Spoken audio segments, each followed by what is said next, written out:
बिस्मिल्लाहिर्रहमानिर्रहीम जज़ल्लाहु अन्ना मुहम्मदम मा हुआ आलू। दोस्तों, मैं सैफ अशरफ एक मरतबा फिर से एक नए दरगाह ब्लॉग के साथ हाजिर हूँ। इस वक्त मैं मौजूद हूँ दरभंगा ज़िले के एक बहुत ही मुबारक सरजमीन पर, एक बहुत ही मुबारक और मुक़द्दस जगह पर, जिसे आशापुर की सरजमीन कहते हैं। ये जो मज़ार मुबारक आप देख रहे हैं, ये सिलसिला चिश्तिया के एक बहुत बड़े बुजुर्ग, जिनका इसमें गिरामी सैयदी सरकार मखदूम अलाउद्दीन अली अहमद साबिर पाक इन्हें कहते हैं।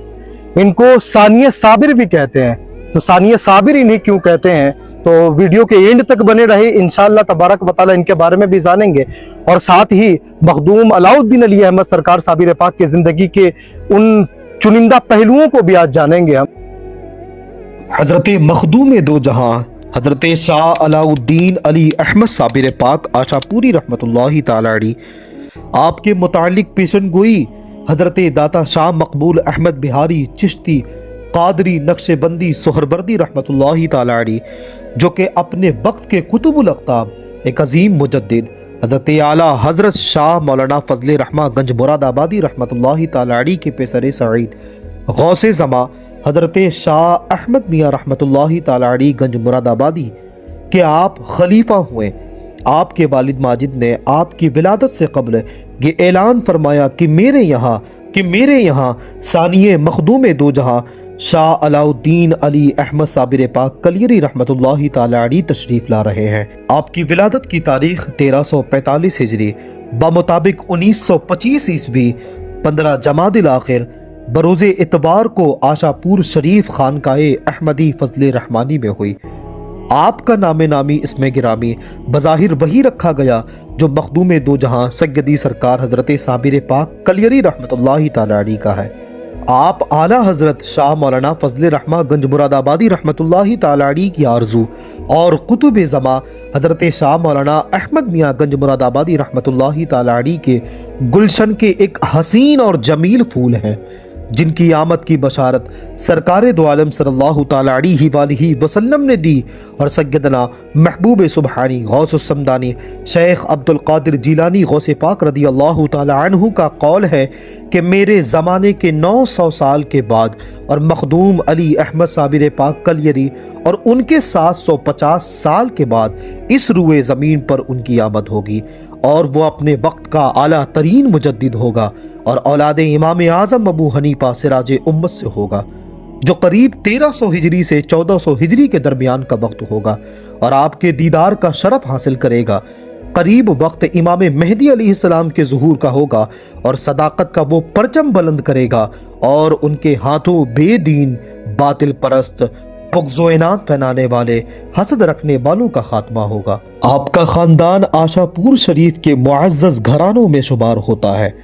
आपके वालिद हजरत दाता शाह मकबूल अहमद बिहारी चिश्ती कादरी नक्शबंदी सोहरवर्दी, जिनको चारों सिलसिले की खिलाफत हासिल थी, अपने वक्त के बड़े बाकमाल वली गुजरे हैं।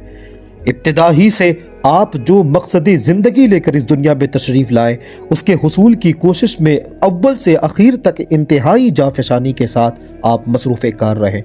अगरचे आपकी ज़िंदगी बड़ी सादा सी थी, लिबास पैबंददार था, खुराक चंद तोले पानी और रोटी दाल थी, झोपड़ी में रहा करते थे, मगर बड़े बड़े साहिबे मनसब और ओहदेदार आपकी चौखट पर सलामी दिया करते थे। आपकी हयात तय्यबा से एक वाक़या मिलता है कि एक मरतबा आप खेत में खेती कर रहे थे कि जिस बैल को आप खेती में चरा रहे थे, उस बैल ने बेसाख्ता आपसे ये कहा कि अल्लाह ने आपको इस काम के लिए पैदा नहीं किया है, अल्लाह ने आपको खेती करने के लिए पैदा नहीं किया है, आपको किसी और काम के लिए पैदा किया है। जैसे ही आपने उस बैल की ज़बानी ये बात सुनी, आपके ऊपर एक अजब सी रिक्कत तारी हो गई, और एक ऐसी रिक्कत तारी हो गई कि आप वहाँ से एक पुआल के ढेर में घुस गए, और कहा जाता है कि कई दिनों तक आप उसी के अंदर मुराक़बे में रहे। उसी दौरान अल्लाह के रसूल सल्लल्लाहु ताला अलैहि वसल्लम ने आपको ये बशारत दी कि गंज मुरादाबाद शरीफ जाकर वहाँ मेरे हमनाम से जाकर तुम मुरीद हो जाओ। हज़रत शाह मकबूल अहमद बिहारी रहमतुल्लाहि ताला अलैहि आप गंज मुरादाबाद शरीफ के लिए अब रवाना हो चुके थे। जैसे ही आप वहाँ पहुँचने वाले थे कि हज़रत गौसे ज़मा सैयदी सरकार शाह अहमद मियाँ रहमतुल्लाहि ताला अलैहि उस वक्त आप चलने से माजूर थे। आपके खुद्दाम आपको उठाकर एक जगह से दूसरी जगह रखा करते थे, मगर आपकी हयात तय्यबा से ये बात मिलती है कि जैसे ही मकबूल अहमद बिहारी रहमतुल्लाहि ताला अलैहि खानका के दरवाजे पर पहुँचे कि हज़रत शाह अहमद मियाँ रहमतुल्लाहि ताला अलैहि अपने पाँव से चलकर दरवाजे पर आए और उनका इस्तकबाल किया और फिर उनको अंदर लेकर गए। उसके बाद वापस जब अपनी जगह पर जाकर बैठे तो हज़रत शाह अहमद मियाँ रहमतुल्लाहि ताला अलैहि ने अपने खुद्दाम से कहा कि मुझे उठाकर मुझे मेरे कमरे में रख दो, मुझे उठाकर मुझे मेरे हुजरे में पहुंचा दो। आपके खुद्दाम ने कहा कि हुजूर आपके पाँव सलामत हैं, आप अभी चलकर दरवाजे पर गए हैं। तो हज़रत शाह अहमद मियाँ रहमतुल्लाहि ताला अलैहि ने फरमाया कि मैं जिस पाँव से चलकर गया हूँ, मैं जिस कदम से चलकर गया हूँ, वो मेरा कदम नहीं बल्कि मकबूल अहमद का कदम है। अल-मुख्तसर ये कि हज़रत मकबूल अहमद बिहारी रहमतुल्लाहि ताला अलैहि आप हज़रत शाह अहमद मियाँ रहमतुल्लाहि ताला अलैहि के दस्ते अक़दस पर बैत होते और कहा जाता है कि उस वक्त हज़रत मकबूल अहमद बिहारी रहमतुल्लाहि ताला अलैहि इस नाम से मशहूर नहीं हुए थे, चूँकि अल्लाह के रसूल सल्लल्लाहु ताला अलैहि वसल्लम के आप इस कदर महबूब थे, सरकार दो आलम आपसे इस कदर मोहब्बत किया करते थे कि आपके शेख ने आपका नाम रख दिया मकबूल अहमद और उसी दिन से आप मकबूल अहमद बिहारी के नाम से मशहूर हो गए। हज़रत मकबूल अहमद बिहारी रहमतुल्लाहि ताला अलैहि के दिल में ये बड़ी तमन्ना थी कि मेरे घर सानिए साबिर आए। दिल में बहुत ये आरजू हुआ करती थी, बहुत ये ख्वाहिश हुआ करती थी कि मुझे सानिए साबिर अता हो, और हमेशा मालिक की बारगाह में ये दुआ किया करते थे कि मौला मेरे घर सानिए साबिर अता हो जाए। आपकी उम्र इस आरजू में अब वहाँ पहुँच चुकी थी कि जहाँ औलाद की नेमत से महरूमी का वक्त शुरू हो जाता है, मगर अल्लाह कादिर मुतलक है, वो तो बग़ैर बाप की भी औलाद अता कर सकता है, और जहाँ बात अल्लाह के महबूब की हो तो फिर उनकी दुआ कैसे रद्द हो सकती है। आखिरकार हज़रत दाता मकबूल अहमद बिहारी चिंगी शाह रहमतुल्लाहि ताला अलैहि आप अपने शेख हज़रत शाह अहमद मियाँ की बारगाह में पहुँचे। शेख ने आपसे कहा कि मकबूल अहमद मांगो, क्या मांगते हो? आपने फरमाया कि हुजूर सानिए साबिर अता हो जाए। हज़रत शाह अहमद मियाँ रहमतुल्लाहि ताला अलैहि मुराक़बे में जाते और थोड़ी देर के बाद आपसे फरमाते कि जाइए आपको सानिए साबिर अता होगा। आखिरकार 69 साल की उम्र में आपने दूसरी शादी की, जिनसे दिल की तमन्ना पूरी हुई और गुलशन फातिमा का वो अजीम फूल, गौसे आज़म और सरकार साबिर पाक का वो नूरे नज़र मकबूल अहमद की गोद में आया, जिसे दुनिया भर में शाह अलाउद्दीन अली अहमद साबिर आशापुरी के नाम से जाना और पहचाना गया। आपकी विलादत के सिलसिले में आपके वालिदा माजिदा का ये कौल है कि आप फरमाती हैं कि जब आप शिकम में थे तो घर में खूब खैर व बरकत रहा करती थी। आपकी विलादत के वक्त सारा घर नूरे इलाही से मुनव्वर हो गया था। ये सारी खूबियाँ सरकार आशापुरी रहमतुल्लाहि ताला अलैहि की ज़ात गिरामी में मौजूद थी। कुदरत ने आपको पहले ही से इसमें बामुसम्मा बनाने का फैसला कर दिया था और आकाए दो आलम सल्लल्लाहु ताला अलैहि वसल्लम के दीन की मदद करने वाला मुकर्रर कर दिया था। आपके नाम से ही ये बात जाहिर होती है कि आपकी हस्ती मुबारक क्या है। तालीम और तरबियत की अगर बात करें तो आपकी परवरिश आशापुर दरभंगा सूबा बिहार में हुई। आपका पहला मकतब वालिदैन के आगोश शफकत और मोहब्बत था। आपके वालिद मोहतरम खुद बड़े बाकमाल वली थे। आपने उलूम मरवज्जा के अलावा 7 साल की उम्र के बाद ही मदरसा हमीदिया किला घाट दरभंगा में तफसीर हदीस और इल्म फ़िक़्ह की तालीम हासिल की और थोड़े ही अरसे में गैर मामूली महारत हासिल कर ली थी। फिर आप कुछ दिन मदरसा जामिउल उलूम चंदवारा मुजफ्फरपुर में भी ज़ेर तालीम रहे। जिस वक्त आप जामिउल उलूम में थे उस वक्त का एक वाक़या ये मिलता है कि उस वक्त मदरसे के मौलाना मोहम्मद जमील अहमद साहब सदरुल मुदर्रिसीन थे और दूसरे मुदर्रिसीन भी थे। उन्हीं मुदर्रिसीन में से एक मुदर्रिस हज़रत सरकार साबिर पाक आशापुरी रहमतुल्लाहि ताला अलैहि को एक आम तालिब इल्म समझता था। उनका लड़का भी हजरत का साथी था। एक रोज़ का वाक़या है कि आप और आपके साथी खेल रहे थे कि अचानक एक चिड़िया सामने आ गई। आप और मौलाना मासूफ के बेटे ने उस चिड़िया को पकड़ लिया। हालत यह हुई कि सरकार साबिर पाक ने चिड़िया का तकरीबन 3 हिस्सा पकड़ लिया था और उनके साथी ने सिर्फ 1 हिस्सा पकड़ा था। अब आपस में दोनों की उलझ हो गई। ये बात जब मौलाना के पास पहुंची तो मौलाना ने अपने बेटे के हक में फैसला कर दिया। सरकार साबिर पाक इस बात से बहुत रंज हुए और बहुत जलाल में आ गए। इसका असर यह हुआ कि कुछ ही लम्हे के बाद हजरत मौलाना का विसाल हो गया। یہ خبر سنکر سرکار صابر پاک آشاپوری رحمت اللہ تعالی علیہ کے والد آپ کو واپس آشاپور بلا لیا اور خود ہی علوم باطنی سے آپ کو سرفراز فرمایا، اور اسی طرح کچھ عرصہ گزرنے کے بعد سرکار ثانی کلیری رحمت اللہ تعالی علیہ سن بلوغیت کو پہنچے، اور خدائے بزرگ و برتر نے آپ کے سر سے والد ماجد کی شفقت و محبت کا سایہ اٹھا لیا اور پھر اپنے خاص سایہ رحمت سے آپ کو سرفراز فرمایا۔ حضرت شاہ علاء الدین علی احمد صابر پاک آشاپوری رحمت اللہ تعالی علیہ کی اگر زمانہ طفولیت کی کرامت کی بات کریں تو آپ کے بچپن کے واقعات سے یہ کچھ واقعات ملتے ہیں کہ حضرت شاہ علی احمد صابر پاک آشاپوری رحمت اللہ تعالی علیہ کا بچپن دوسرے بچوں سے بالکل الگ تھا۔ خدا جن لوگوں سے اپنا کام لینا چاہتا ہے تو ان کے خمیر میں ہی اپنی محبت بھر دیتا ہے، اور یہی وجہ ہے کہ ایسی ہستیاں شروع سے ہی دوسروں سے مختلف ہوتی ہیں، جو عقل و فہم اور منطقی دلائل کے پہنچ سے بالا تر ہوتی ہیں۔ آپ سے ایسی کرامتیں ظہور ہوئیں جن کا عقل میں سمانا بالکل محال ہے۔ آپ کی عمر قریب ابھی 5 سال کی تھی کہ اس وقت آشاپور میں ہیضہ کا مرض پھیل گیا۔ روزانہ 5-10 لوگ کی موت ہو جایا کرتی تھی۔ ایک روز گاؤں کے لوگ حضرت مقبول شاہ احمد بہاری رحمت اللہ تعالی علیہ سے ملنے کے لیے خانقاہ میں آئے۔ اس وقت آپ آرام فرما رہے تھے کہ ادھر خانقاہ سے باہر حضرت سرکار صابر پاک آشاپوری رحمت اللہ تعالی علیہ اپنے ساتھیوں کے ساتھ کھیل رہے تھے۔ جب لوگ خانقاہ سے واپس ہو رہے تھے، سرکار صابر پاک نے پوچھا کہ کیا بات ہے، کیوں پریشان ہو؟ لوگوں نے عرض کیا کہ گاؤں میں کافی روز سے ہیضہ پھیلا ہوا ہے جس سے بہت سارے لوگ مر رہے ہیں۔ ہم لوگ حضرت سے دعا کی درخواست کرنے کے لیے آئے ہیں۔ آپ نے فرمایا کہ پانی لے آئیے۔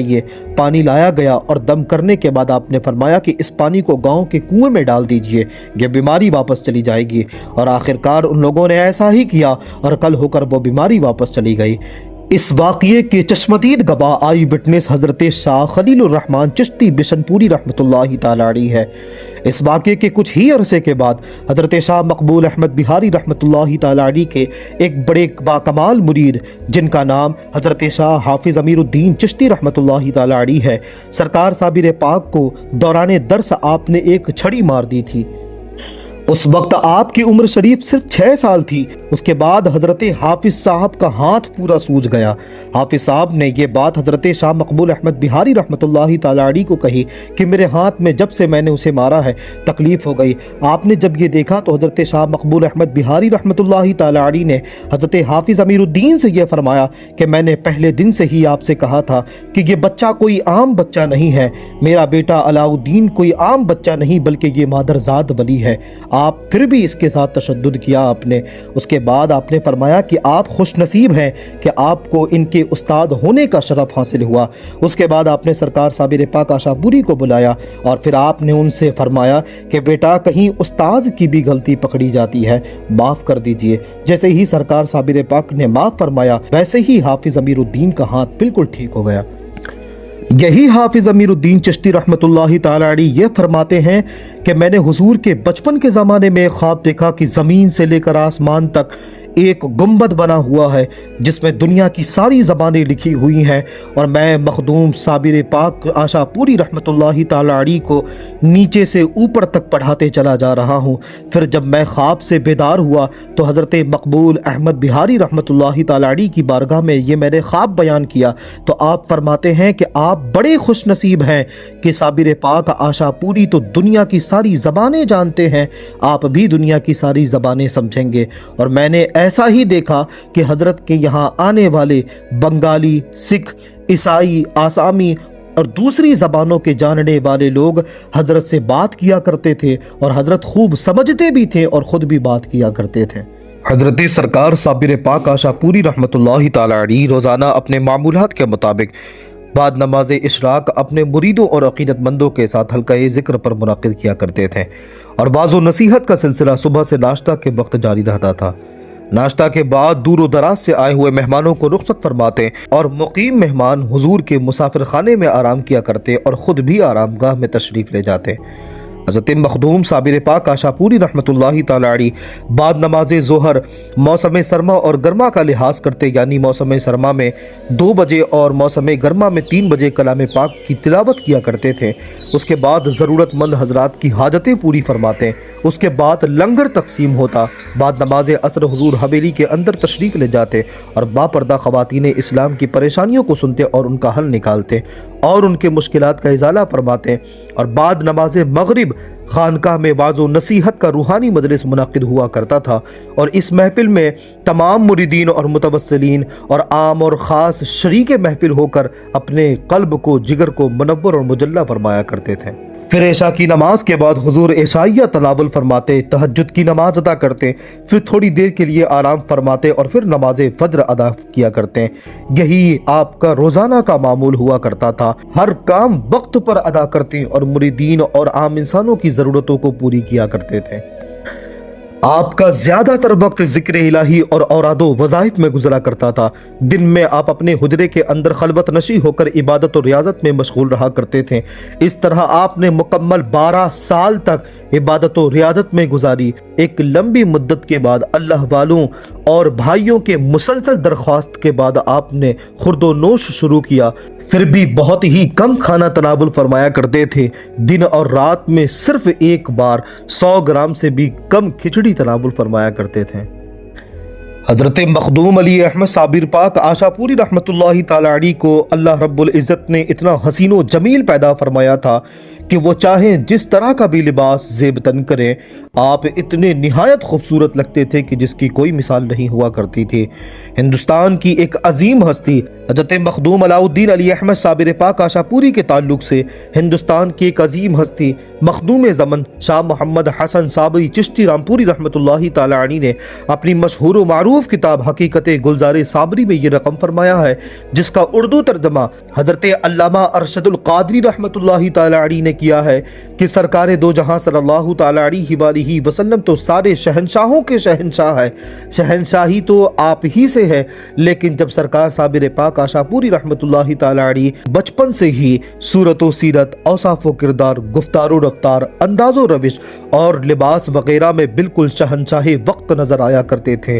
لباس راجہ اور مہاراجہ کی طرح تھا۔ باطنی کمالات کا یہ عالم رہا کہ جو کسی فقیر یعنی کسی ولی کامل کا ہوا کرتا ہے۔ مثال کے طور پر آپ کا شاہانہ گھوڑا سواری کا انداز، آپ کی سخاوت و نزاکت، انصاف پسندی، رواداری، آپ کی مشکل کشائی اپنی مثال خود ہے۔ کسی نے کیا خوب کہا کہ ہم تو مرتے ہیں انہی 4 پر، ناز پر، انداز پر، گفتار پر، کردار پر۔ خدمت خلق کا عالم یہ تھا کہ جب بھی آپ کی خانقاہ میں کوئی مہمان آیا کرتا تو دل کھول کر اس کی آپ مہمان نوازی کیا کرتے تھے۔ جب کوئی مہمان حضرت کے یہاں آتا تو خود اس کا دل سے خیر مقدم کیا کرتے اور اس طرح سے اس کے لیے ہر طرح کی ہر چیز کا انتظام کیا کرتے تھے۔ قیام و طعام کا معقول بندوبست فرماتے اور اسے پوری دعاؤں کے ساتھ رخصت فرماتے۔ خانقاہ آنے والے پر پرزور خیر مقدم کرتے اور بوقت رخصت اس کو عطر، مٹھائی اور کچھ رقم بھی بطور تحفہ آپ اسے عنایت فرماتے۔ یوں ہی اپنے مریدوں اور عقیدت مندوں کو بھی اگر ان کے پاس پیسے نہیں ہوتے تو کچھ رقم آپ اس کو راہ میں خرچ کرنے کے لیے عنایت فرمایا کرتے تھے۔ حضرت مخدوم علی احمد صابر پاک آشاپوری رحمت اللہ تعالی علیہ اپنے والد ماجد حضرت شاہ مقبول احمد بہاری رحمت اللہ تعالی علیہ کا سایہ سر سے اٹھنے کے بعد روحانی علم اور نور الہی حاصل کرنے کے غرض سے آپ ہندوستان کے بے شمار مقامات کی زیارت کرنے کی سعادت حاصل کی۔ جہاں جہاں نور کی بارش ہو رہی تھی وہاں سے مستفیض ہو کر خود عشق الہی میں غرق ہو گئے۔ اپنے زمانے کے بہت سارے عظیم المرتبت اولیاء کے دیدار کا آپ نے شرف حاصل کیا۔ عشق الہی میں بے بالوں پر بلبل کی طرح پرواز کرتے رہے۔ اعلیٰ حضرت مولانا فضل رحمہ گنج مراد آبادی رحمت اللہ تعالی علیہ کے آستانے پر حاضر ہوئے اور یہاں فیض و برکات حاصل کرتے رہے۔ ظاہری اور باطنی علوم اور انوار سے سرفراز ہوتے رہے۔ اس کے بعد 11 رجب المرجب 1374 ہجری بمطابق 1942 عیسوی میں آپ دربار عالیہ گنج مراد آباد شریف میں آپ کی حاضری ہوئی۔ یہاں کے خلف اکبر عارف باللہ حضرت شاہ رحمت اللہ میاں صاحب فضلی صدیقی نقش بندی چشتی قادری سہروردی کی بارگاہ میں اپنے اندر آپ نے تغیر محسوس کیا اور آپ کے سامنے سے راز ہستی کے سارے پردے اٹھ گئے اور معرفت الہی کا نور آپ کے دل میں جاگزی ہو گیا۔ आपने अपनी जिंदगी में बहुत सख्त रियाजत व मुजाहिदा किया। आपकी सीरत तैयबा से कई तरह की बात मिलती हैं कि कभी आप कुएं के अंदर उल्टा लटक कर आप जिक्र किया करते थे, तो वहीं खानकाह के इहाते में जो तालाब है उसमें गोताजन होते और घंटों तालाब के अंदर जिक्र इलाही में मशगूल रहा करते थे। आपकी इन इबादत शाक़ा और रियाजत शदीदा को खलीफा साबिर पाक आशापुरी हजरत आज़म आफाक साबरी फजल रहमानी खानकाह साबरी अपने माथे की आंखों से देखने और मुआयना करने का शरफ हासिल हुआ है। यूं तो आपकी जिंदगी से ऐसी ऐसी करामतों का ज़ुहूर हुआ है, आपकी ज़ाते अक़दस से ऐसी ऐसी करामतों का ज़ुहूर हुआ है जिसे बताना आसान नहीं है।